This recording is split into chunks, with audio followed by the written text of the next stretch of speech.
G'day, welcome. Today I thought I'd take you through what I reckon are my 7 highlights in the patch here for January, or at least the beginning of January, the end of December. One of those is a project. So we'll get started with that. Again, my apologies, I haven't been really putting up a lot of videos recently, just work commitment. I work in the health industry, and with coronavirus sort of peaking around here at the moment, it's taking up a huge amount of my time. But anyway, let's get started with number 7. Number 7 is a flat pack opportunity. Anyway, have a look at the video, see what you think. So this is what we've got out of pulling that bed apart. It's a lot of nice long run timber, some hardware there, which is really going to be handy to have. The actual slats, they've got a reverse curve in them, sort of a reflex curve for the sake of supporting the mattress, so they're not going to really be that much good to us. Not sure if we can find another use for them. The actual side beams have a glued and screwed sort of section here. I've taken the screws out. These screws came out of there, but I'm actually thinking I might reinstate them and use that groove, maybe on this angle, to be the support for a rigid wire base that can drain underneath this under a planned potting bench. So there you go. Number 6, volunteer sunflower. Brought joy to my heart. Hope it does to you too. Situations like this, when you get a volunteer plant that's just sort of appeared here. This is a sunflower that has obviously dropped a year or two ago. There were quite a few sunflowers in this bed 2 years ago, so this sort of seed has probably sat dormant for so long. There's another one. You can sort of see from the red shafting on it, it's going to be one of the sort of, you know, reddy, browny, yellow variety. I love this stuff when it happens. Anyway, this is a really big highlight for me. Number 5 is my radish crop, which is weird. You might have remembered a video a while back where I planted a mixed radish and beetroot crop, and at the moment I'm a big bloke, I'm trying to lose a bit of weight, so we're substituting a lot of things like potato with radish, and I'm really enjoying that. So yeah, definitely number 5 is my radishes. Let's see what we got. Look at that, just beautiful. We'll grab half a dozen. It's going into a chicken stew that my wife is making. See, who needs potato? Beautiful.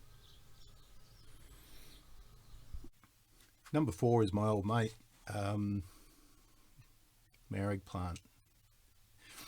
Been in the garden a fair while, can tell a few stories. Anyway, number 4 is my eggplant. The eggplant here is a supreme variety, and it's sort of the champion of the garden. It's overwintered for 3 years now. It's gone through those periods where work and those pressures have driven me away from the garden, and I've left it to its own devices, and it's just come around strong.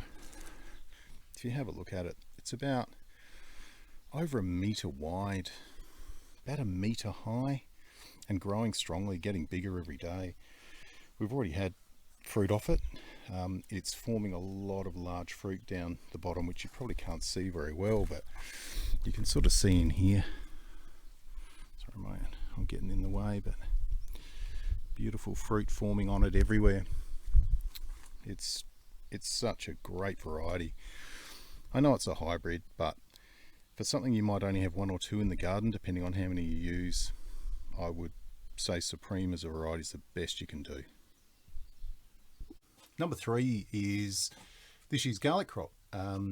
Production was a bit low, as I said. I've disconnected with the garden a bit and I really got back into it again.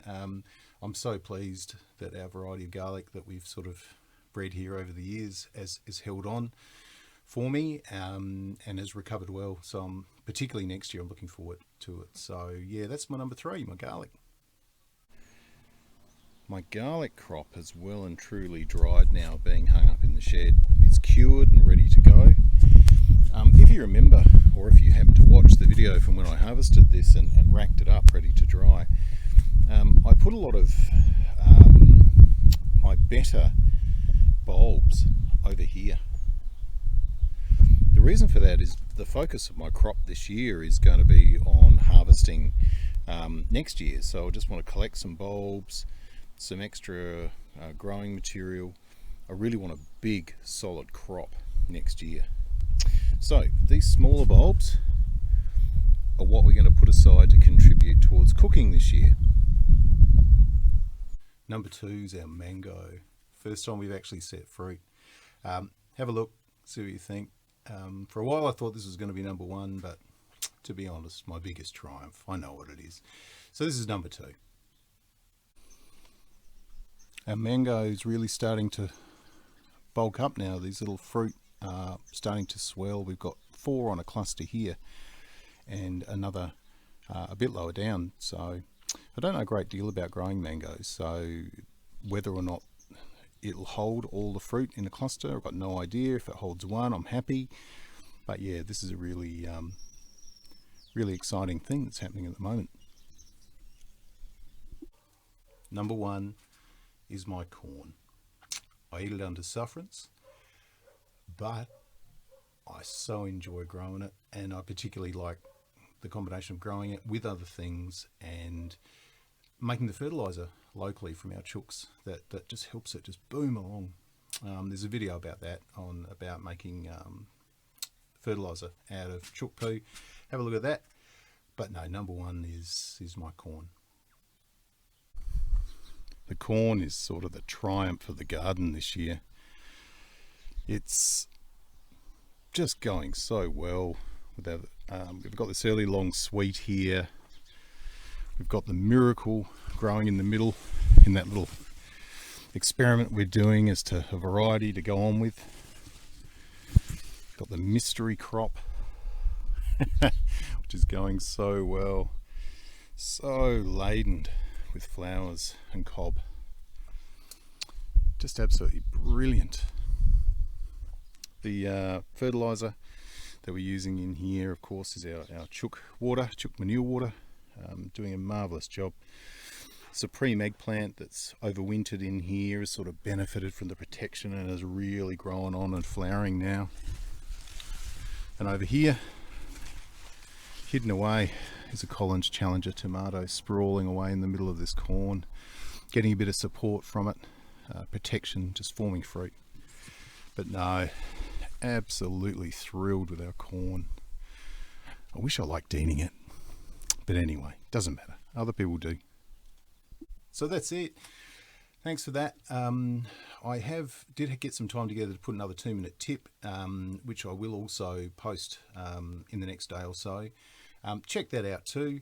I have received some feedback too about trying to do a better job with building some playlists for people on the kind of subject matter that they really find interesting. So anyway, there's that. Thanks a lot for watching. Think about clicking and subscribing. I do appreciate it. I know there's been a lot of my head on this video, so maybe next time not quite so much. Thanks a lot. See ya. Now that's a nice little harvest of onions. Warms your heart. Brilliant.